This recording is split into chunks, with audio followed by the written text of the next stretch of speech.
Thanks a lot for having me. Thanks a lot for having me here today. I'm here to talk to you about Toastmasters. Now, from what I understand, a lot of you guys work in sales or in marketing, and in that profession, you give presentations, right? You know, Yeah. you guys. How many of you guys get in front of customers and try to sell things? Yeah, a lot of you. Okay, good. Now, how would you like to be able to crush those presentations? Crush those sales figures. How would you like to do that? Toastmasters can help you do that. So a little bit about me. I'm from the Los Angeles area. That's where I was born and raised. I've lived here in San Diego for about 2 years now. And I've been doing Toastmasters for about 5 years. So I'm not as experienced as somebody who's been doing it forever, but know just enough to be dangerous.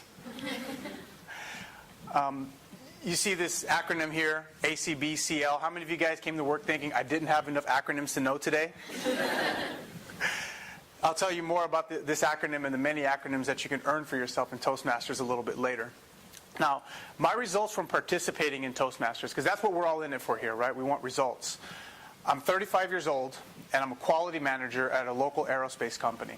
And typically, a quality manager for the type of product line that I develop usually is in their mid to late 40s, and a lot of times at larger companies in their early 50s. So I was able to achieve what it takes 20 years for somebody to do in about 8 years.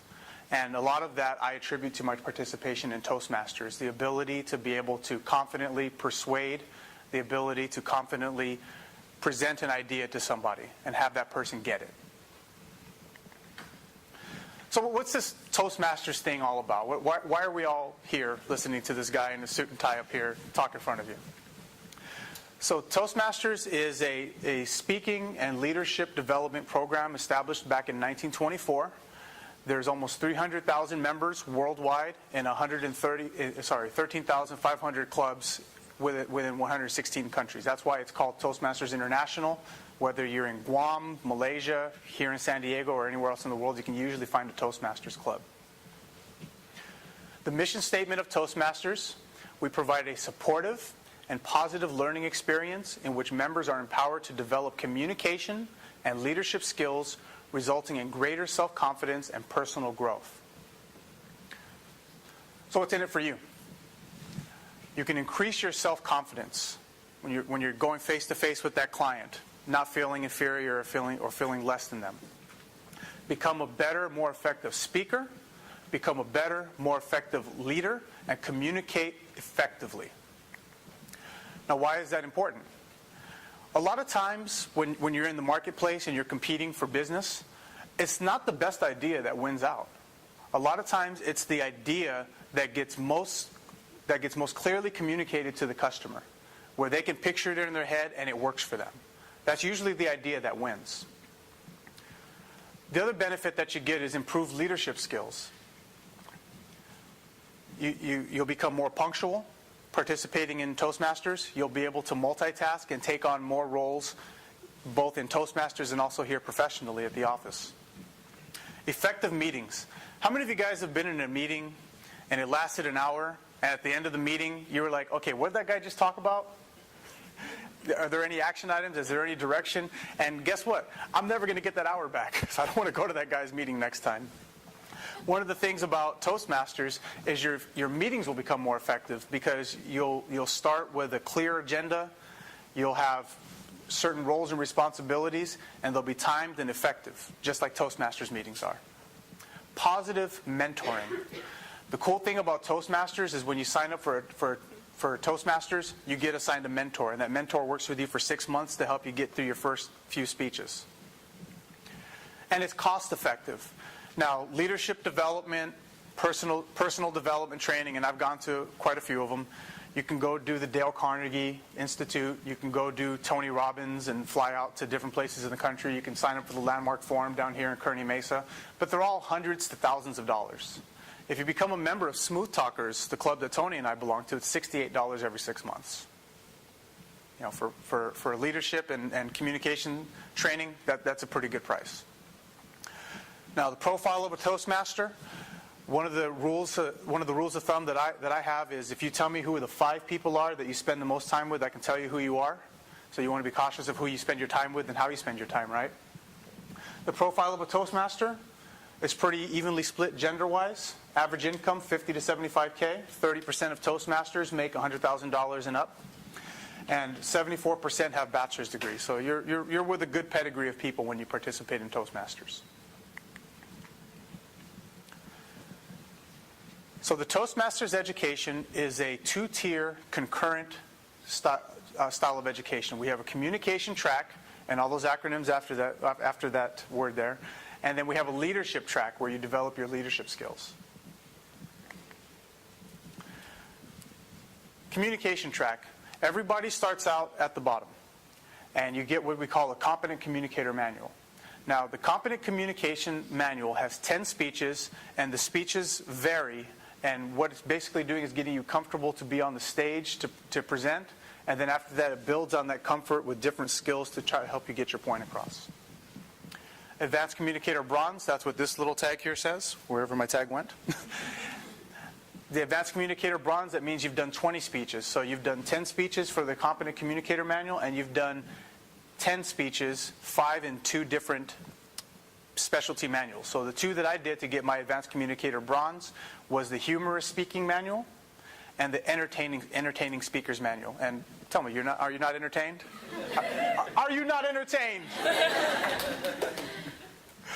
Once you've gotten through those speeches, you'll get to what we call the Advanced Communicator Silver. You do 10 more speeches, and then you also speak out of what we call the Better Club Series and the Successful Club Series. And basically what those are speeches that Toastmasters International has written that train the clubs on how to more effectively run their clubs and how to become better Toastmasters. It's a canned speech. It's already written for you. All you have to do is use what you've learned and present it. And then finally, you have the Advanced Communicator Gold. Now, Advanced Communicator Gold is the highest level of education you can achieve in the education track. And again, it's 10 more speeches, and then you have the Better Club Series, and you also have to have mentored somebody. Leadership track. Everybody starts out at the bottom, and you also get a manual called a Competent Leader Manual. And in the Competent Leader Manual, there's a matrix of different roles that you can participate in. And what it is you're going to be timing speeches, you're going to be evaluating speeches and giving that positive feedback. You'll serve sometimes as a club officer, whether you're the sergeant of arms, making sure that the room is ready for the club, or you're serving sometimes maybe as the secretary of education. And as the education secretary, you're making sure that everybody's on track to meet their educational goals. Once you've achieved a competent leader certification, you go to the Advanced Leader Bronze. So that means you already have your competent leader, your CL. You've achieved 6 months as a club officer, some of those roles that I told you about, and you've conducted a presentation again from that Better Club Series or Better Speaker Series. The highest education that you can get in Toastmasters for the leadership track is the Advanced Leader Silver. And it's everything that I mentioned previously, and it's also serving in your district area. So one of the ones that people do, and it's pretty easy to do, is an area governor. And what an area governor does is they're assigned 4 different clubs, and they mentor the 4 clubs and oversee them to make sure that they're growing in the right direction. And if the club is having trouble, you go in, you troubleshoot it, and try to help them get back on the right path. Distinguished Toastmaster. That's the highest honor that you can get in Toastmasters International. If anybody here took Taekwondo as a child, the black belt, and this is the equivalent of a black belt in Taekwondo. It's the black belt of Toastmasters. The Distinguished Toastmaster has achieved both the Advanced Communicator Gold and the Advanced Leader Silver. How many of you guys came to work thinking, I didn't see enough flowcharts today? Okay, if you didn't see enough flowcharts, I got one more for you here. Again, as a new member, you start concurrently. Here's your speaking track, and here's your leadership track, and at the end you become a shiny new DTM. And again, the education is self-paced. You don't have to aspire to become a DTM. You make the education what you want of it. So we're going to get into the Competent Communicator Manual because this is where everybody starts at. But more importantly, because I've completed this Competent Communicator Manual, I can actually share with you my experience doing so. So project number 1, the icebreaker speech. Now, the cool thing about the icebreaker speech is everyone in here has an expertise to complete the icebreaker. You know what that expertise is in? Anybody got it? Yeah, right. It's yourself. It's you. Everybody's an expert on themselves. So the first thing you do with your icebreaker speech, you get up and you come out and you share a little bit about yourself, and the time is 4 to 6 minutes. From there, we get into what we call organizing your speech. Now, you can get up and you can talk about yourself, or you could talk about a hobby, or you could talk about something at work, maybe a project that you're working on. And all you have to do is make sure that your speech has a beginning, a body, and a close. Get to the point. Project number 3. Now, this is one I want to give you guys a little bit of coaching on, because it's actually, it can be a little bit daunting when you're first starting out, but it's actually very simple. So I want to have an opening to my speech, and I want to make point number 1, and I want to have all of my sub-bullets. And then I want to go ahead and transition to point number 2. So I make point number 2, I have all of my sub-bullets. Number 3, I go to point number 3, all of my sub-bullets that are organizing my thoughts, and then I have a closing and I'm done, right? Getting to the point, making sure you have a point, arguments to support your points, and basically what we're doing is we're starting to build the structure of your speeches and how you write your speeches. How you say it, project number 4. How many of you guys would be paying attention to me right now if I had this podium in front of me and I had this book and I was reading out of the book every line? I could see you're checking your Facebook status right now because you're not interested in anything I have to say. So how you say things, the inflection in your voice can get somebody's attention. That softening of your voice can get a more intimate or personal relationship with the person that you're speaking to, or can get a point across in a more subtle manner. How you say things and how you say it is important. Project number 5, and we're going to see a little bit towards the end an example of project number 5. Your body speaks.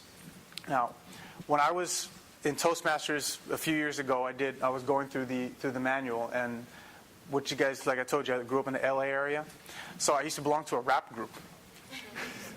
And in project number 5, I did a body speaks thing about the rap group that I belonged to. So I did a couple of my hip-hop moves, and I was kind of beatboxing, kind of doing one of these things. And I was able to communicate my point about how the generation of hip-hop that I listened to shaped who I am today. Vocal variety, and that same speech actually incorporated the vocal variety. The highs and lows of your inflection and your tone can communicate messages differently. Research your topic, particularly for you sales guys, but for everyone here, generally speaking. You want to make sure that what you're speaking about has credibility, that what you're speaking about is backed up by facts. But again, just like the guy that I showed you over there, you don't want to be sitting there just reading a bunch of data to somebody, because they're going to tune out. So what you want to be able to do is you want to be able to research your topic, you want to be able to take all of the data, and you want to make it mean something. And then you want to be able to present that information to everybody and then have a backup slide that says, this is where you could find how I did my research. Get comfortable with visual aids. Now, you can come up here and you can do a speech with a PowerPoint, but that's actually kind of boring, the first time anyway. Getting comfortable with visual aids, I've seen very creative things. I saw a lady who had a little elephant deal with a golden thing on the top. It looked kind of like Ganesh, but not with as many arms. And she told a whole story about her family lineage just behind that one little object. And it was really cool. I've seen people come up and just give out food. If you want to win the best speaker ribbon, just give people food, and you will win. But that's a visual aid. It's also very tasty, depending on what you're handing out. Persuade with power. Project number 9. What you want to be able to do is you want to be able to state a position. You want to be able to state your point. And you want to be able to move that person to your point of view. A persuasive speech is a powerful speech because it makes people either think about something differently or it calls them to action. And project number 9, that's where you learn how to do that. Project number 10, the last project in the Competent Communicator Manual. Inspire your audience. Now, when you're inspiring your audience, what you're doing is you're calling them to a higher calling. Not only are you calling them to action, but you're making them feel good. You know, did anybody here watch the NBA playoffs? Golden State Warriors, Mark Jackson. Did you ever see how passionate he was on the sideline? And he had all those guys' attention. Or if you watched the Super Bowl, it seemed like Ray Lewis was giving a sermon every week up until the Super Bowl. And statistically, they weren't supposed to beat the 49ers. But it's that inspiration, that driving the willpower. I'm sorry, somebody here a Niners fan? Are you going to ask me to leave now? But on paper, the Niners were supposed to win, right? Just work with me here.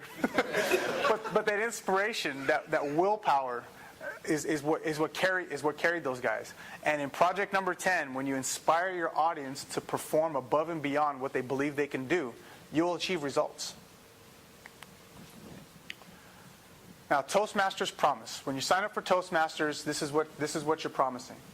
You're promising to attend club meetings regularly. I understand that we all have lives. You can't be at every single meeting and every single event, but you want to make it a priority, because the more that you participate, the more that you speak, the more that you lead, the more you'll grow. You want to prepare speeches to the best of your ability. You don't want to just show up and talk about something at random. You want to make sure that you actually have a well thought out speech. Eventually, you won't have to write them. It'll get to a point where you can actually speak without writing. You almost kind of like become Jay-Z. You know, he doesn't write his lyrics. You want to willingly prepare and fulfill all meeting assignments. If you have a role, you want to make sure that you perform that role to the best of your ability, because that's how you grow your leadership skills. You want to have fellow members, you want to provide the fellow members with helpful and constructive evaluations. So if I came up to you after you did your speech and I told you, hey, you know what, that was terrible. I don't know why you're even up here. Would you want to come back? No. But if I pointed out the things that I thought you did well, and then I pointed out the things that you could improve, and I invited you to come back up and try it again based on the feedback that I gave you, would you be more inclined to come up and speak in front of people? Of course you would. So we want to make sure that our feedback is constructive and positive. We don't want to cut people down. We want to build people up. You want to help maintain a positive and friendly environment necessary for growth, just like I spoke about earlier. And you want to willingly serve your club as an officer when called upon to do so. Serving as a club officer takes a little bit more of your time, but not much more. But you will grow from it from a leadership standpoint, and it's really good for you. You want to treat your fellow club members with the dignity and respect and courtesy that you would expect of them. You also want to bring guests. So if you participate in Toastmasters and you get through the 10 speeches, and then you're able to talk to, let's say, a marketing affiliate, and you break into a new niche, and now your bonuses go up or your salary goes up, the business is doing better than it was, and it was from your participation in Toastmasters, wouldn't you want to share that with somebody? Wouldn't you want them to grow as well? Or would you want to say, yeah, I went to Toastmasters and I'm doing better now professionally at work. It was great. I'll talk to you later. Of course not. You'd want to share it with other people. So make sure you bring guests. And we'll talk a little bit more. I've got a flyer that I'm going to hand to Tony a little bit later. If you're interested in learning about Toastmasters and you want to eat as well, we're having a function next month where you can come out and hang out. We're going to do some Hawaiian style stuff, and it'll be really cool.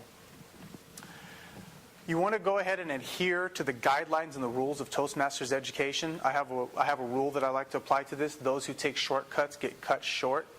You don't want to take shortcuts. You want to do it as designed. And finally, we want to maintain a high level of ethics and honesty. Now, when you make these promises, it's not just to do it. You want to have an expected result. You want to have an anticipated result. See, if you adhere to the promises of Toastmasters, Toastmasters will deliver to you time management skills and exercise in punctuality. You want to talk about having really effective meetings, having action items that actually mean something, Toastmasters will help you drive that. Attention to detail, creativity, and self-exploration. It's not just about speaking about things that are at work. You can also speak about things in your personal life. We helped one of our members prepare for a retirement speech, and she was able to effectively deliver that speech, and it was very memorable. And had it not been for Toastmasters, she probably wouldn't have even gotten on the stage. Multitasking and team building. One of the things that you learn from Toastmasters is how to wear multiple hats, multiple roles, and do it effectively.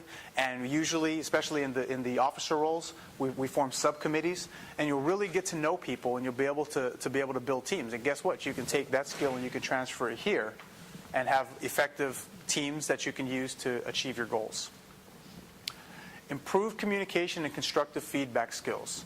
So when you're giving constructive feedback to others, you're going to help them grow. And as you help them grow, you'll help your teams grow and your organization grow. Improved self-confidence and disposition.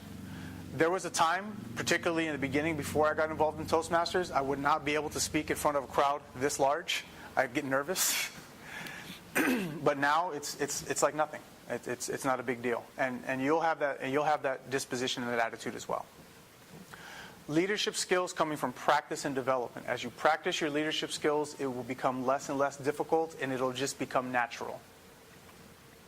Improved mentoring and networking skills. If you go back in your memory a couple slides ago, we talked about the demographic of a Toastmasters participant. Those are the kind of people you want to network with, particularly if you're trying to build up leads and things like that. You want to network with people that are going to help you that are going to help you professionally. And then mentorship. You know, no one's perfect, and everybody can get better. And in Toastmasters, it's one of the things that we do is we look out for each other, we watch for each other, and then we provide that feedback to help you grow. Clearer and more effective communication, so that you're not just talking to people, you're making sure that they get it. Self-discipline, and finally, character building. If you deliver on the promises of Toastmasters, Toastmasters will deliver these things to you. So I've got a backup slide here. This is more about Toastmasters on the web. You can look at the main website. Some videos for review, and I won't go into too much detail, but I wanted to make sure that you guys had these to look at if you're still interested in Toastmasters. Darren LaCroix, he was the world champion of public speaking 2001. He runs a comedy workshop out of Las Vegas now. And what he does basically is if you're a stand-up comic or you're a comedy writer, he'll help you be funny. Jim Key, that's a buddy of mine out of Texas, 2003, world champion of public speaking. And what he does now, he gets flown all around the world to try to help people with their presentations. And you can check him out there on the web. Catherine Hatcher, that's another friend of mine. Catherine isn't a world champion of public speaking, but when I met her 4 years ago, she had just become a distinguished Toastmaster. And 4 years later, she was able to quit her day job, and she has her own image consulting company now. So the program, like I said, the program works. Norm Nomura, he's a local guy here in San Diego. Really funny speeches that he has online, and he also has very good storytelling skills. So if you want to check that out. And then finally, this guy here. I think you guys have heard of him. I put my speech up here that I did back in 2009, the hip-hop speech. And the reason I put it up there is because I was working in the Competent Communicator Manual. So if you want to get an example of what you'll be working on there, you can check out my speech from there. That's the end of my presentation.